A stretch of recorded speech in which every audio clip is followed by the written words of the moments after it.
I'm Alexandra Rivera, Associate Dean for Diversity, Inclusion, and Organizational Development at Michigan State University Libraries. It's with pleasure that I welcome you to tonight's event in celebration of Emily Bowen Cohen's debut graphic novel, Two Tribes. MSU Libraries is particularly pleased to host this event, given that we hold one of the largest collections of comics, comic art, graphic novels, and related research materials in the world. Graphic novels, in particular, are portals that are visually rich and culturally relevant and often explore challenging social issues.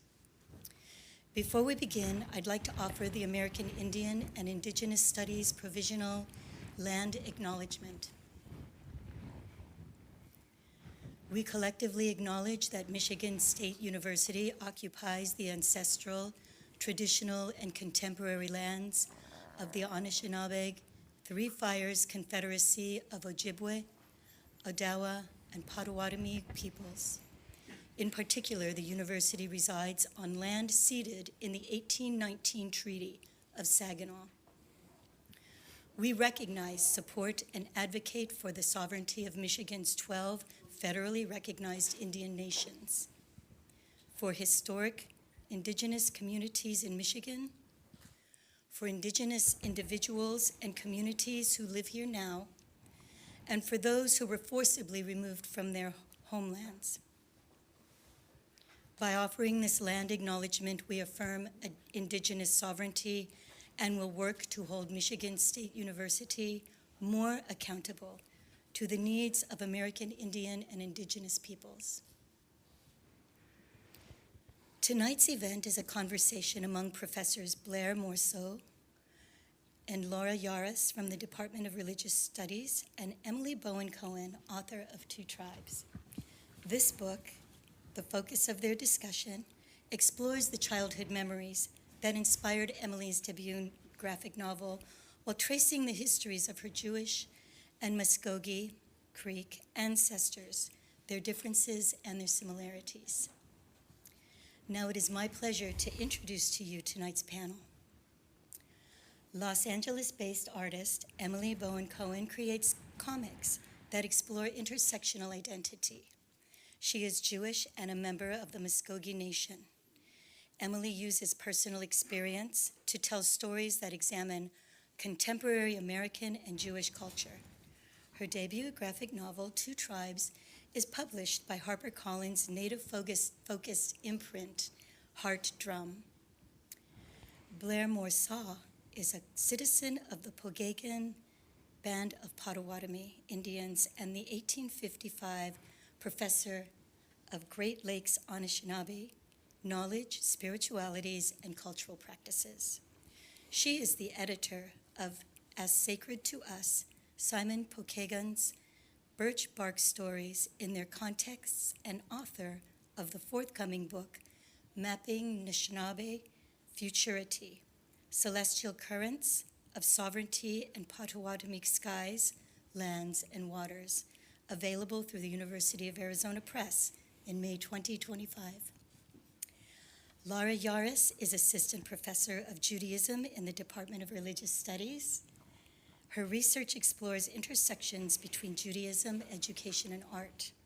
She is the author of Jewish Sunday Schools, Teaching Religion in 19th Century America, and the co-author of a new book, forthcoming in 2026 with NYU Press, tentatively titled Artful Education, Learning About Judaism in Leisure Time.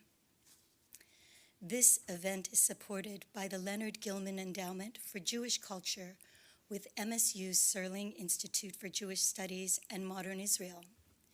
In our enjoyment of this talk today, we honor Leonard's memory and his passion for learning about American Jewish culture.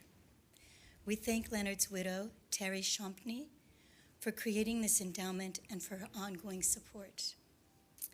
We are also grateful to all the units who have co-sponsored tonight's event: the College of Arts and Letters, James Madison College, College of Social Sciences, the Residential College in the Arts and Humanities, Department of English, the Native American Institute, the Foglio Endowed Chair of Spirituality, American Indian and Indigenous Studies, the Department of Religious Studies, and International Studies and Programs. Last but not least, we are especially grateful to the Native American Institute for sponsoring refreshments. After tonight's talk, you'll find them in the back of the room. Now, let's move into our evening's program and welcome Emily, Blaire, and Laura.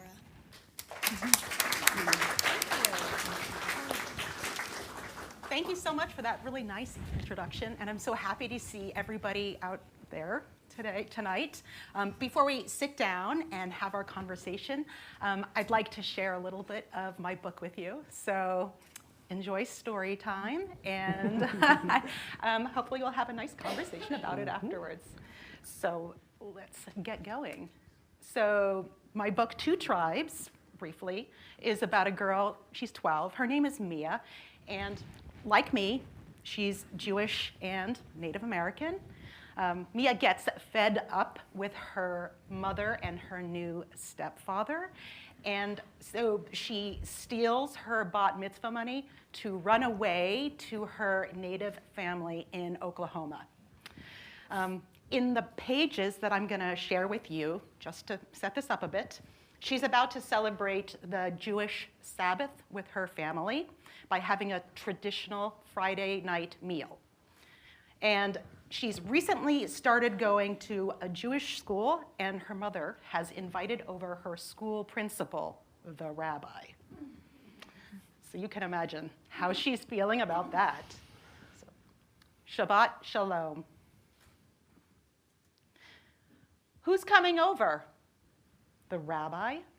The rabbi? From my school? Yes. I wanted to thank him and the Rebbitzin for their help with your bat mitzvah. That's so weird. Mia sits and waits for the guests to arrive, and she reads a book that she recently got from her school library. It's called Little Indian Girl. And she starts getting involved in the story about a little blonde girl who lives with a Native community. And she's introduced some new practices that are depicted as kind of scary. She's getting involved when she's interrupted by her mother. They're here.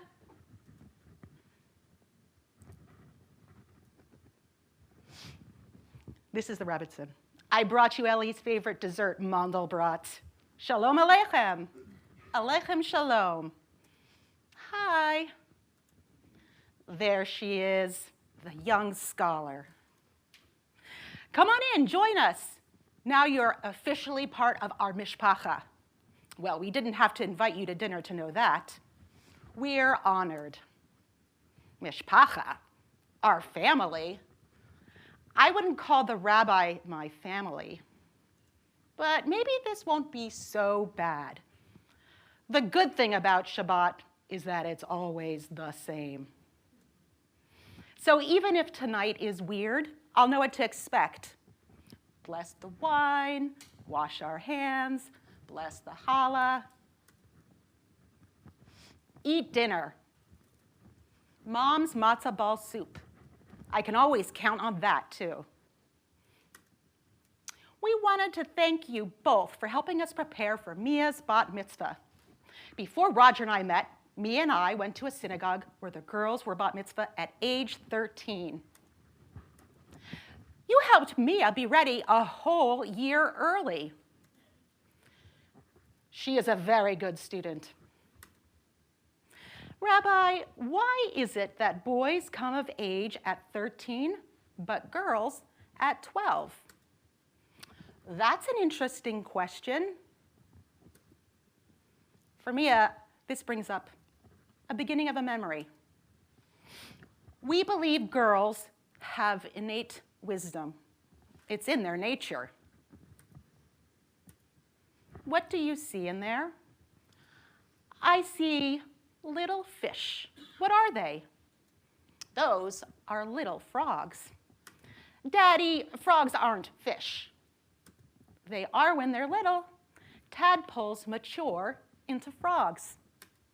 It's in their nature. Try to catch one. They're so fast. I caught some. They do look like frogs. Bye, tadpoles. Don't forget what it's like with legs. Ha ha ha, that's very wise.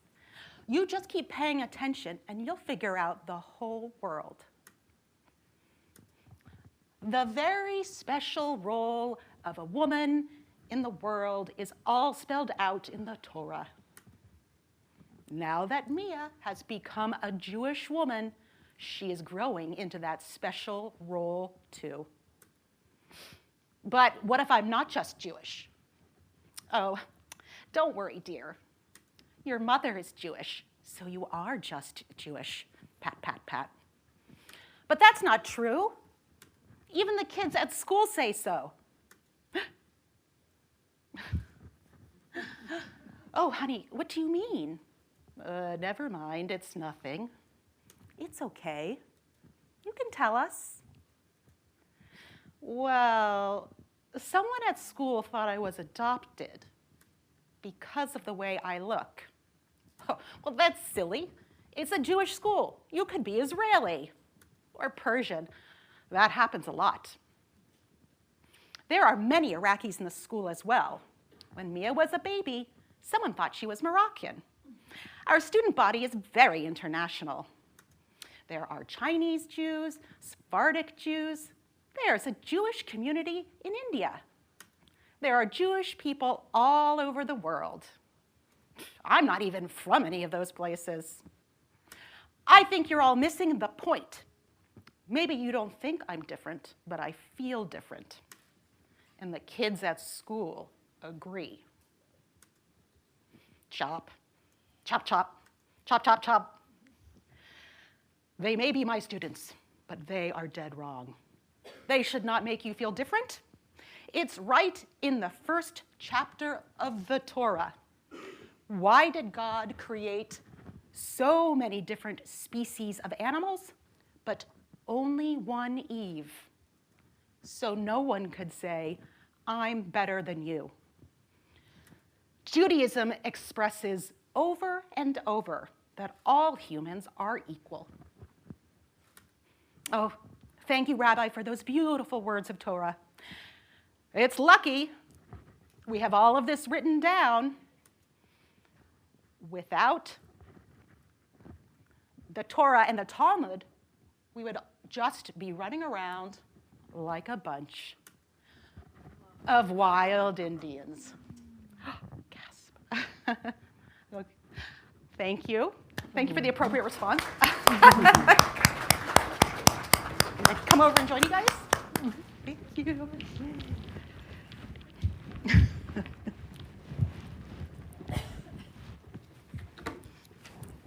Thank you, guys. Thank you so much. You're welcome. Thanks for hosting me. Yes, we're so excited to have you here, and thank you for sharing a little bit about your marvelous book. Thank you. I'm trying my best to reserve all of my questions that are cropping up now and just give the audience enough time to think about what they would also like to ask you. But if I may open up the conversation with a question about this idea of walking in two worlds. I think we can kind of see how Mia is already doing that. Yeah. And so many Native folks within North America, in the US and Canada, but I would imagine other places as well, see themselves as already walking in two worlds, even if they are just Native American, right? Yes. Because they have their Indigenous nation citizenship and their Canadian or US citizenship, whether they wanted it or not. And so in what ways does the story, or perhaps your personal experiences, sort of navigate this complexity of being part of two or more cultures? That's a great question, and thank you. Well, I mean, I think I really struggled, even from a young girl. Even first as just a Native American person, growing up, I grew up in Oklahoma. And I think you get those cues that you're not understanding things the same way from very early as a Native person, even from the Pledge of Allegiance. And anytime you sort of approach American history or the 4th of July, the being erased from that history was very apparent to me, even as a young girl. It was more like I was confused. And I think that's sort of what brought me to writing about this, about Mia. Because when you're little, you just sort of drink it in. And that confusion really, I think I didn't even know, I was confused, but I didn't know how to ask. And so I think that was partly what I wanted to get at, was that when you're too young to ask those things, I think it's very helpful to read about it in a storybook. So that's why I wanted to write about this particular experience, and not just for Native people, not just for Jewish people, but I think many of us have those feelings that we're walking into different worlds. Mm-hmm. Yeah, and that's why I approached it. Mm-hmm. Thank you so much, Emily. I'm wondering if you could tell us a little bit about the question that I'm sure is on a lot of people's minds, which is how your real life experiences inspired this story. Sure. Okay. I think at the heart of it, so I grew up in Oklahoma, living in a Native community, learning sort of about my Jewish background, fairly late. I was probably around 8 or something. But it really affected me when my father died when I was 9, so not long after I was introduced to Judaism. And at that point, we moved away from Oklahoma, and I was sort of dropped. I lived in New Jersey. It was great. There are many Native people there, at least not in my high school in northern New Jersey. And I really felt a lack from being separated from my Native family, which I think is also an experience that a lot of Native people have in America. So it wasn't until I was an adult with children of my own, incidentally married to an Orthodox Jewish man, so that's part of the reason why I was feeling a bit isolated. And despite all of the challenges that this would entail, I reunited with my dad's side of the family, who I hadn't spoken to in like 25 years. And that was a really, really scary experience, but was ultimately just really, really important and so meaningful, and they were so generous to bring me into their lives again. And that experience is really what led me. That's at the heart of the book. Mia reunites with her family too, and but she gets to do it when she's just learning her identity instead of doing it when you're a grown up. And I wanted her to have that experience. Mm. Yeah. Thank you. Yeah. Mm. Lovely. I'm struck by the amount of relationship building that's done around food. I mean, the story opens up about making challah, and sorry if I mispronounced that.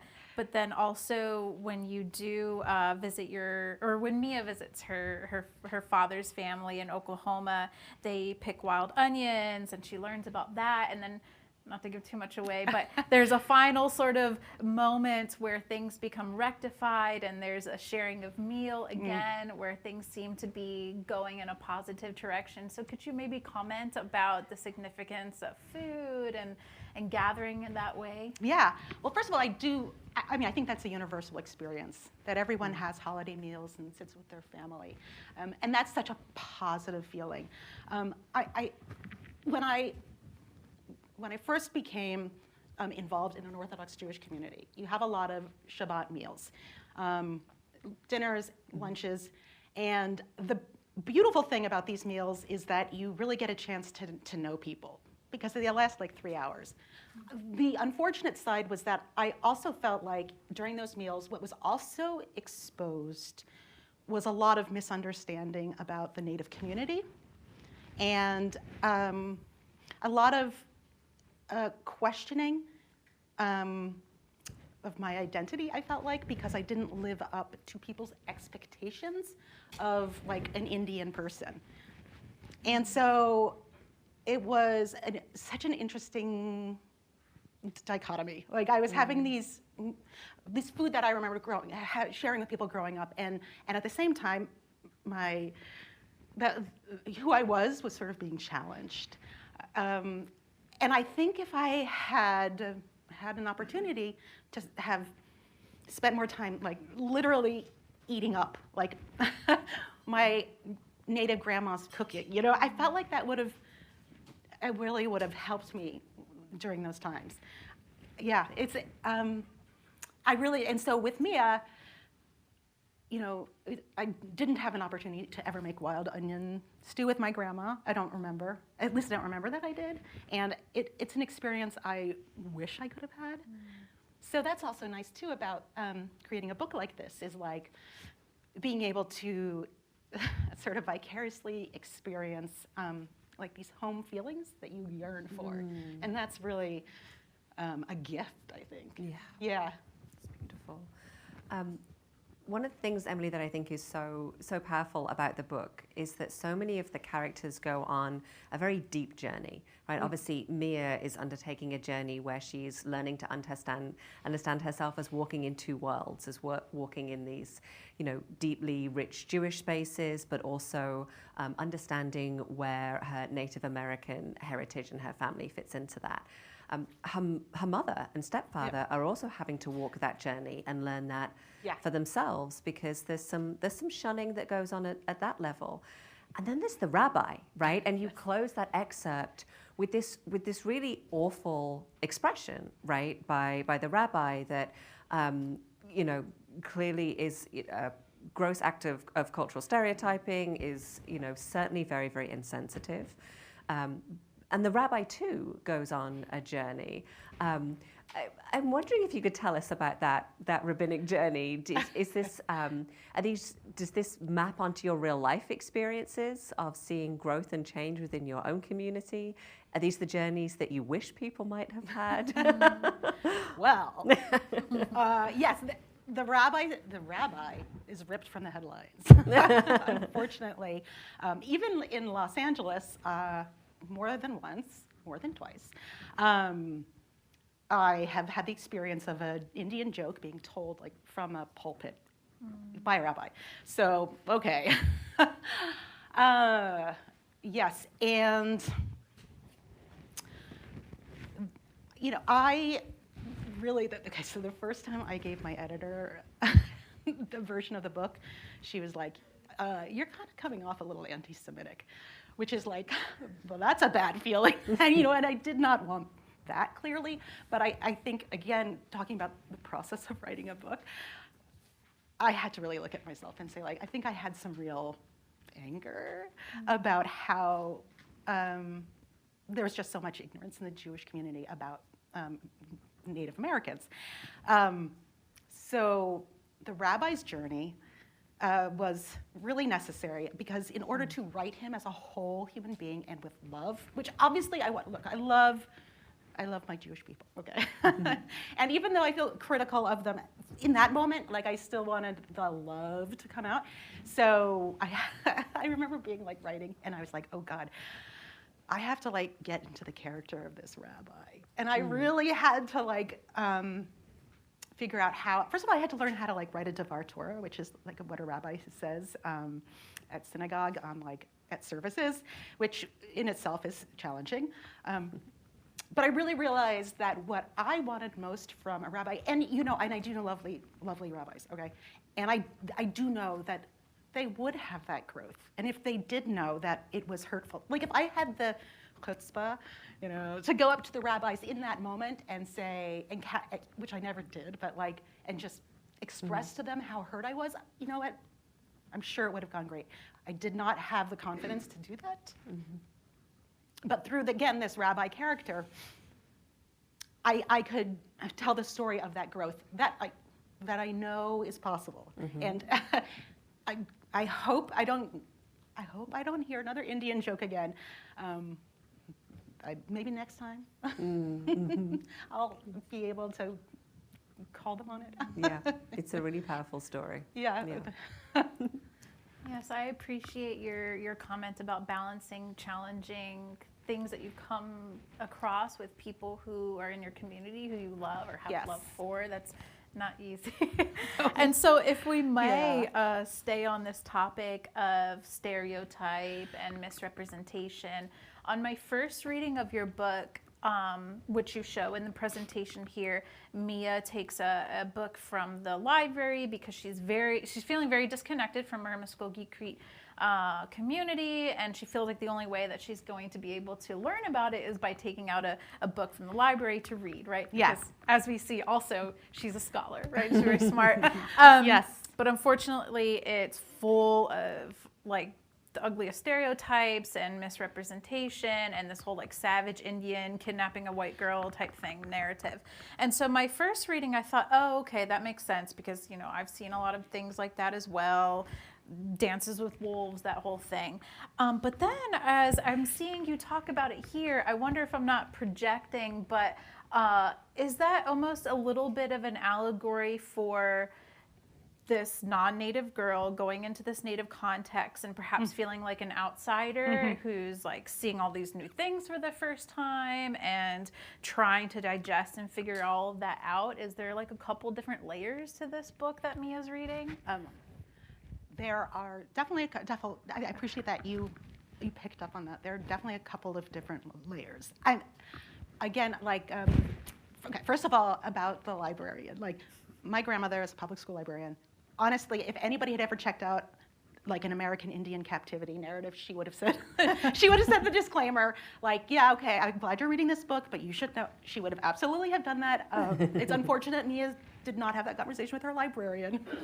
I want to stand up for the librarians. I know they would have do that. But yeah, there's definitely a couple of different layers. In my own quest, you know, as a young person to reconnect with Native heritage, I read books like that. And, you know, I was critical enough to understand that they were stories told from a point of view. And yet, yeah, I kind of related to the little blonde girl. And I also, like, I wanted to be back in a community like that and to learn those things. Some of those books, the, you know, Indian captivity narratives, some of them, you know, are, you know, in the end, even though they're told from a, you know, a colonialist point of view, in the end, some of the people want to stay in the tribe, you know, and so they, you know, some of them do have aspects that are positive. And I was just so hungry for anything that I took what I could from them that was positive. Let me say that. But mostly I want people to take away from Mia's journey that, you know, that stereotypical version of Native American stories is just everywhere. And if you're reading that as a Native person, it's disheartening. Yeah. So that top layer, that's what I was going for. But yes, in my own personal journey, certainly the subtext of wanting to go home and be that little blonde girl, you know, the little Indian girl, was there as well. Thank you so much.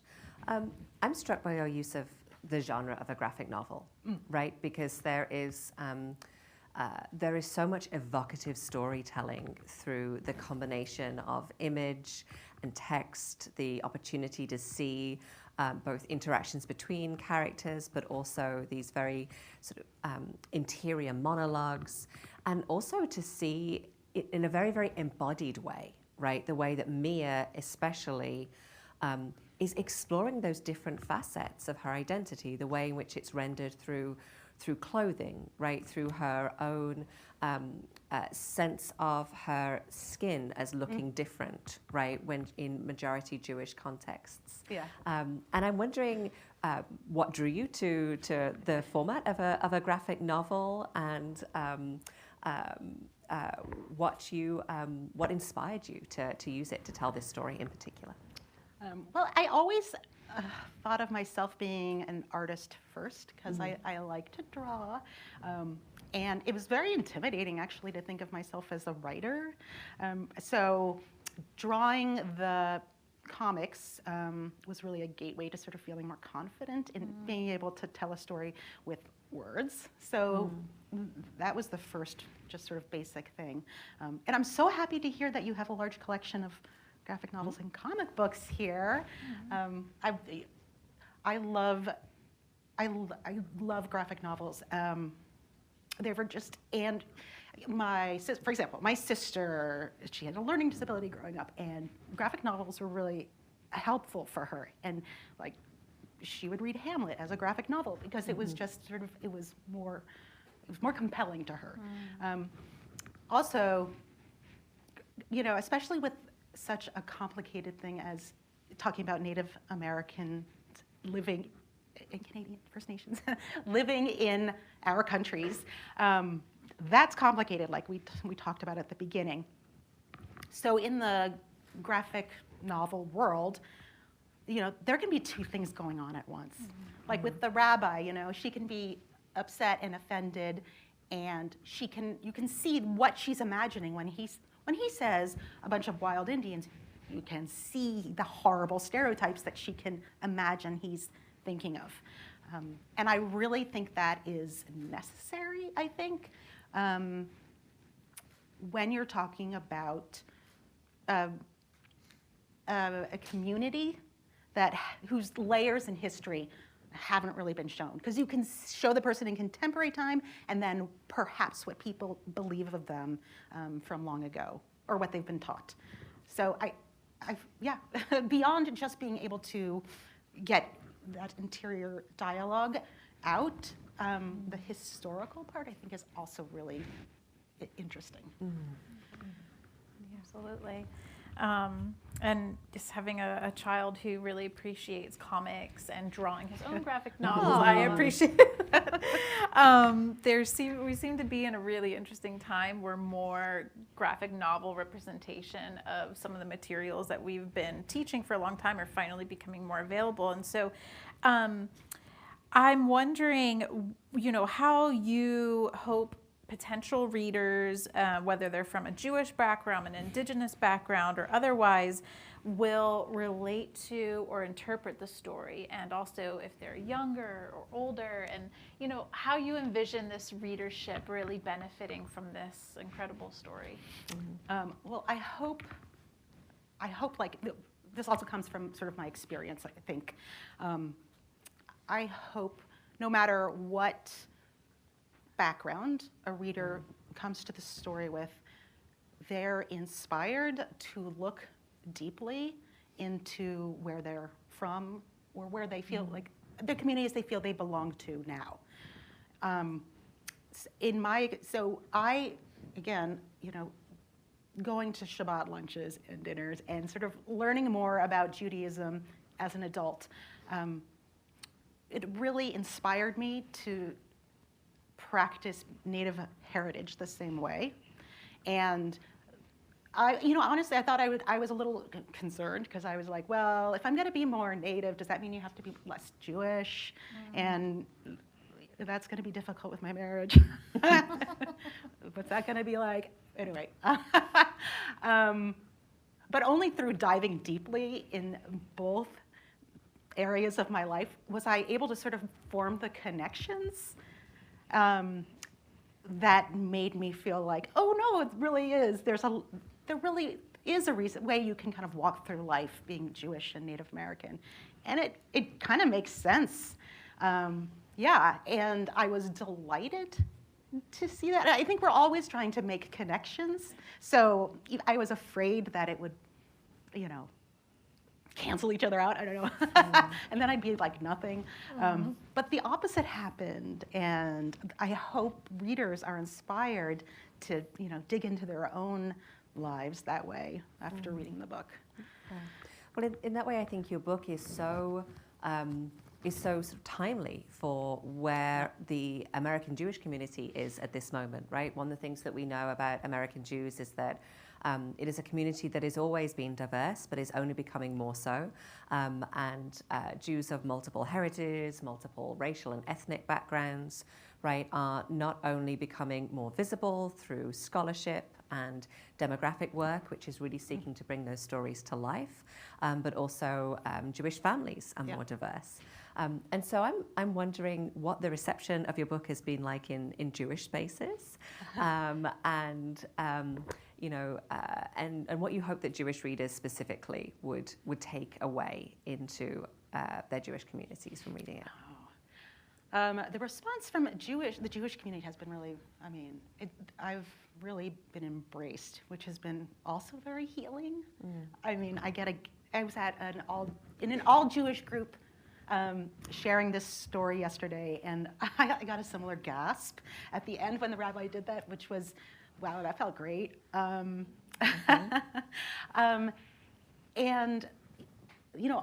in Los Angeles, there is a very diverse Jewish community, and I'm lucky to have a very supportive group of Jews of color, JOC,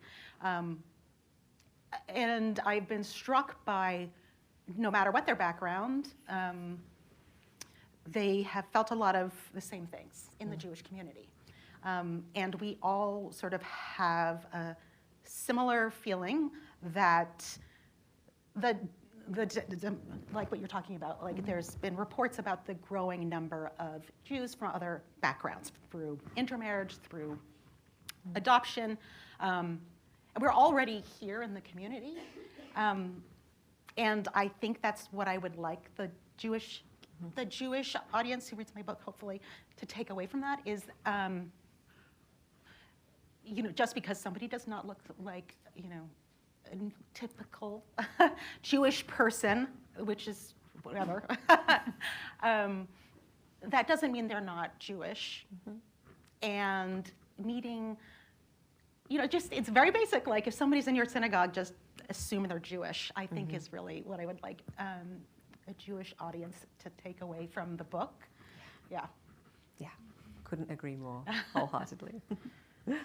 I suppose so that we could leave some time for audience questions, I'll ask just one more. And I'm wondering if you have anything in the works in terms of your next project, or even if you haven't started anything quite yet, what you hope to start working on in the near future. Okay. Well, I'm really excited. I do have something in the works. I would like to explore the idea of climate grief. I lost my father in the 80s, and it was sort of the height of the Cold War. And I remember feeling very, very, I had this feeling that spring isn't going to come because, this cataclysmic thing had already happened in my life, and I was like, it's going to be apocalypse. And I remember seeing the trees budding. And that was such a solace. And the idea that today you can't count, maybe you can't count on, seasons is, I think, really upsetting. Anyway, but the idea would be, it's going to be fun. But it's a fun story about climate grief. No, it's about a young boy who becomes sort of an accidental climate activist, and he gets really popular, and he inspires the ire of a conservative podcaster who basically cancels him. And so it's about his journey surviving that. That's the idea. And I'm excited about it. I want to figure it out for myself too. How are we going to deal with this big problem? Yeah. Wow, that doesn't sound relevant at all. Unfortunately. We have some time for questions. So if you have a question for Emily, I want to invite you to come up to the mic in the middle here so that we can all hear your question, but please do. One at a time.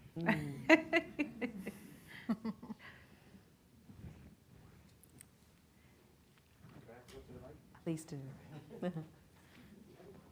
Thank you for being so brave. Thank you. Does this work? Okay. Thank you for the graphic novel. It was really, really interesting and moving. Thank you. I was interested in your use of language. Matter of fact, the excerpt that you showed with the Hebrew prayers written across the page.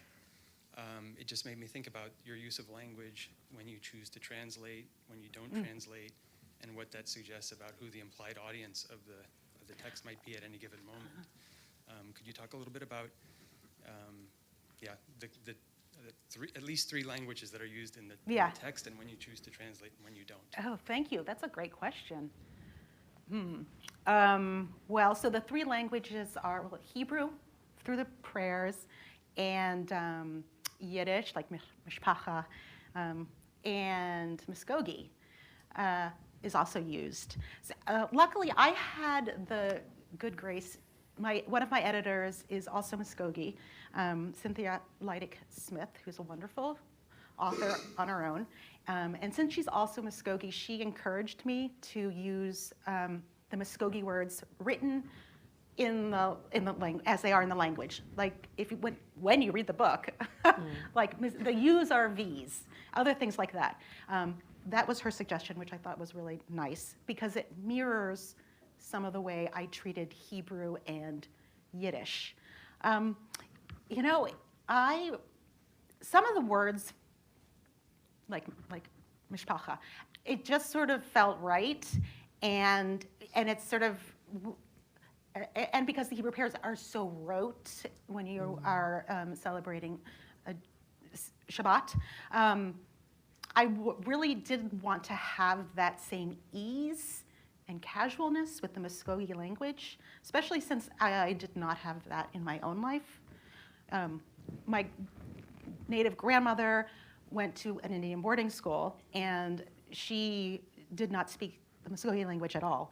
But her children are really part of the movement in Oklahoma to revitalize the language.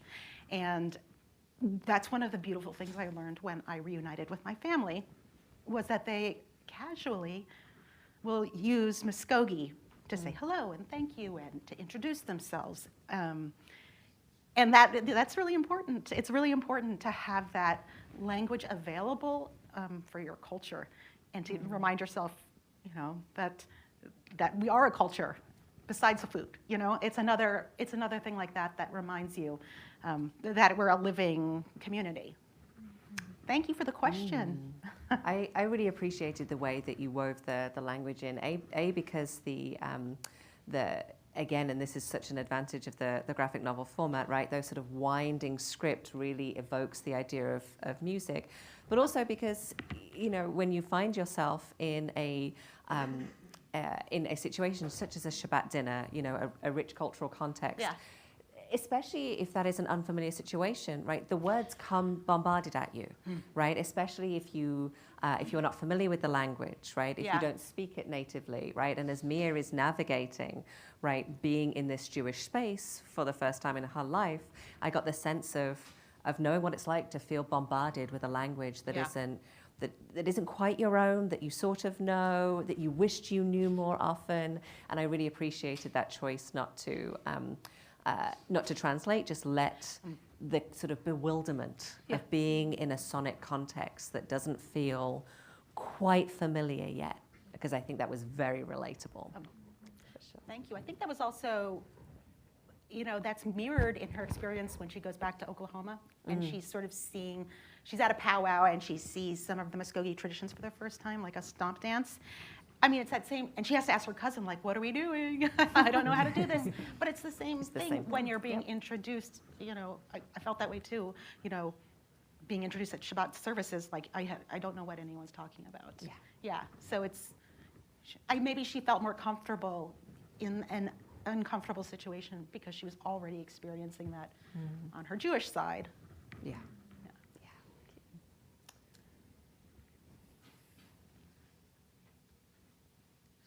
Hi. I just want to say thank you for coming. I wrote down my questions, so. Okay, good. Thank you. So right now with the political climate and the Middle East conflict, Jews all over the world are struggling to find a sense of peace and acceptance, just like Mia in the graphic novel. How do you see this affecting the Jewish community in today's climate and the sense of finding your voice and belonging? Like, how do I find the tensions today? Or no, the graphic novel to help with that, Finding a voice and knowing that you're accepted and finding out who you are. Oof. Okay. Thank you for the question. Ooh, that's a juicy one. My book came out in August 20, when was that? 23. Yeah, that was last August, right? And I started going on tour in November. So I started going on tour a couple weeks after October 7th. And it was really interesting. I was worried. I didn't know. I was going to a lot of college campuses too, which was really, really lovely, and speaking to mixed audiences of Indigenous people and Jewish people. What I think was really nice was I felt really comfortable because I kind of relate to, I could go either way, you know what I mean? Like I didn't have my guard up, I think, because I was sort of like, I kind of understood on both sides sort of the incredible amount of emotion. And I really felt like that was the way to approach it. Because I thought to myself, like, well, what if somebody comes up to the mic and asks? I was like, what am I going to say? And there's it's all so tragic, and there's so much pain. And I really think the only way to approach going into situations, no matter what your background is, is to kind of have that heart forward approach, like emotion first, no matter, and I really was like, no matter what, I don't even want to get into it, but like definitions of certain words, some people get defensive about it. And I encountered some of that when I was speaking to audiences. But I really just, what I think is behind that is just how painful things are right now. And so with the book, she's just a kid. It's kind of, I hope it's sort of like, you get to know her as just a kid who's kind of like in a situation where she's like looking for a place where she can feel comfortable. And it's not her, it's not her fault her stepdad wants her to go to a Jewish day school. That is not her fault. And seeing it from a child's point of view and sort of recognizing that you can't choose where you're brought up or how you're brought up. I mean, I really hope there's like a little space there just to kind of approach humans as humans. Yeah, yes. Yeah, but it's really been a kind of a beautiful opportunity to have sometimes difficult conversations.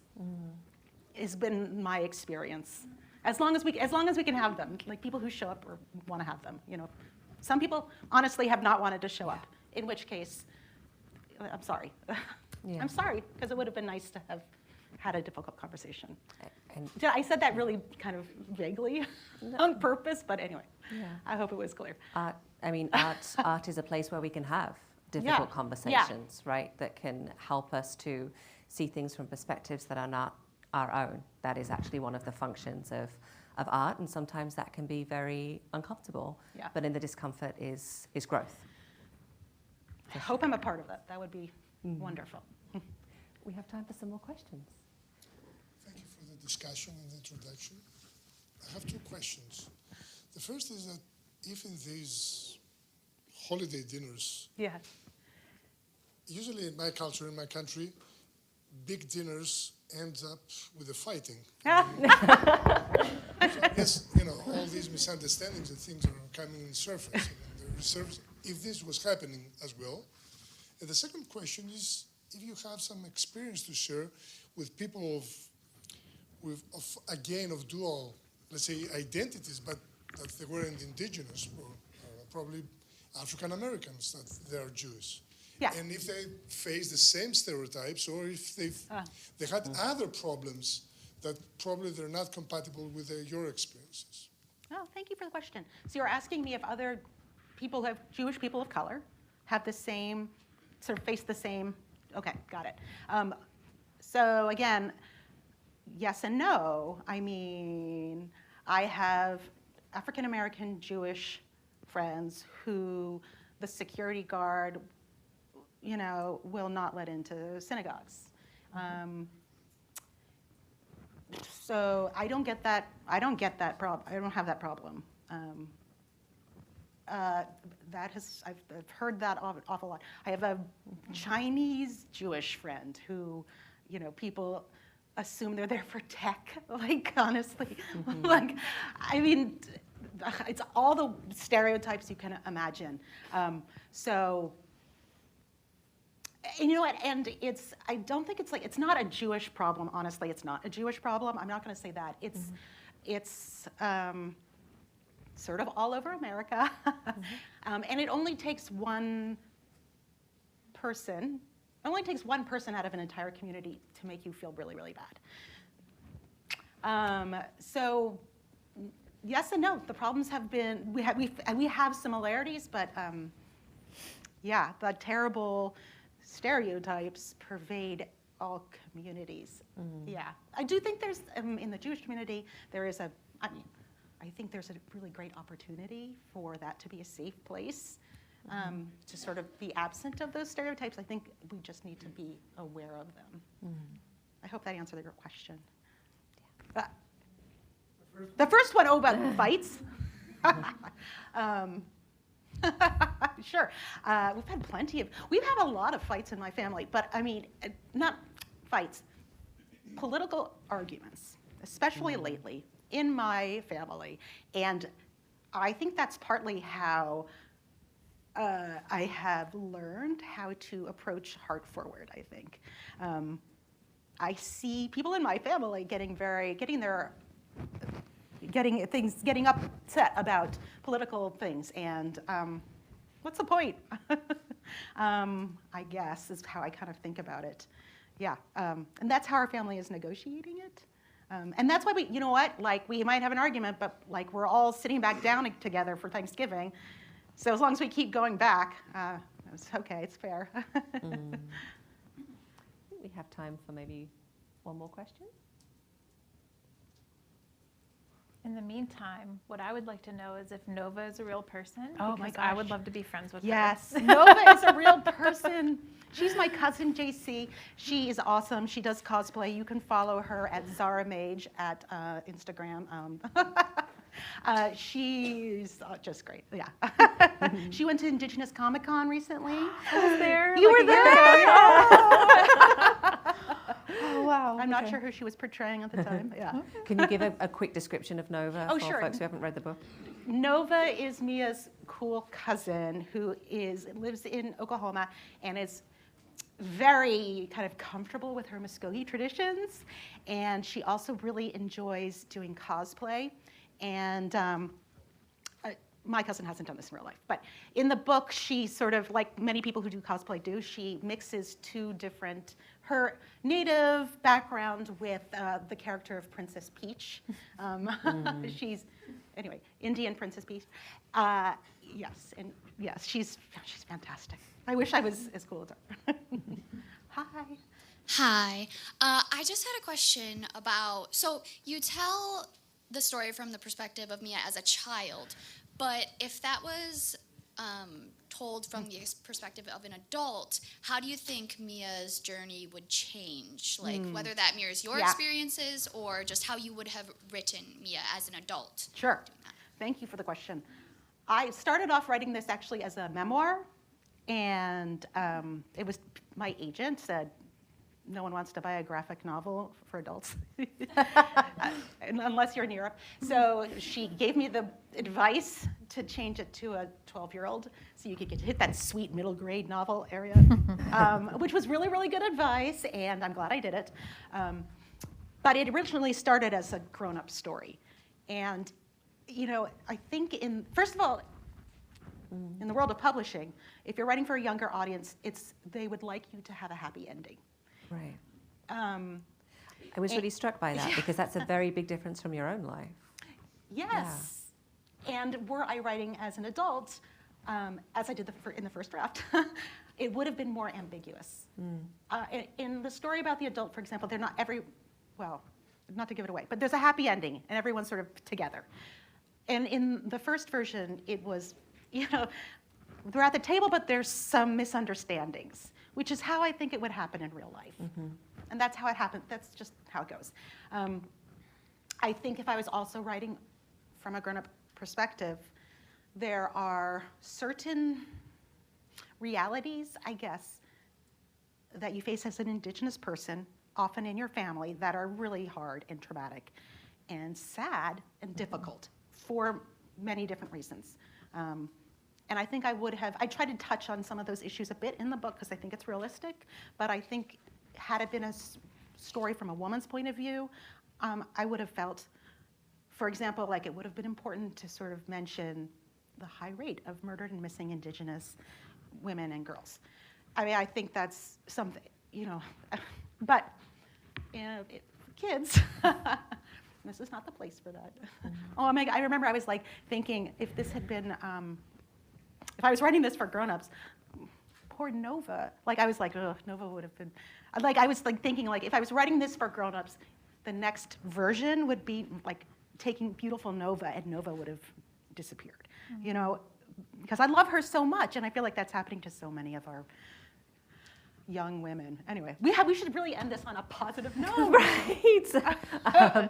Well, on Please? a positive note, thank you so much, Emily. Please join me in thanking Emily for joining us here today. And what could be more positive than snacks? Snacks. Refreshments, which are at the back. Please do join us. Thank you. Thank you.